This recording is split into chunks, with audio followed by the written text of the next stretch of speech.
بصوا يا جماعه، انا قررت ان انا اخد بالي من حاجه غير نفسي والعيال. انا قررت ان انا احط عبء على نفسي، اربي زرع بنفسي. يعني نفسي زرعه تقعد لي اكتر من اسبوع. كل ما اجيب زرعه بتموت.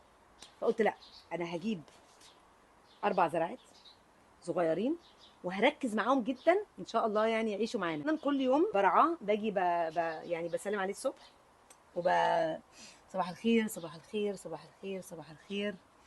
حاسه لما تسلمي على الزرع ولما تديله يعني طاقه ايجابيه هيكبر وهيبقى مش بس كده طبعا لازم تحطي له ميه. اكتشفت ان الميه بتتحط للزرع ده كل 3 ايام. هم قالوا كده، بس انا كل ما اجي قبل الثلاث ايام احس انه ناشف. يعني يقول لك لو نشف تحطي ميه كل يومين ثلاثه. فده بص نشف شويه، وفي بقى حتت ايه هنا يعني بدات تموت فشيليها. انا كنت بسيبها بقول يعني سيبها تموت لوحدها وتكبر، لا لازم نشيلها واحط لها شويه ميه زياده. حاسه كده فاهمه بقت ناشفه، بالذات ان الجو بقى حر اليومين دول. يا ماي بلانتس. واغني لهم كمان. شفتوا صوت حلو ازاي بغني لهم عشان اوعوا.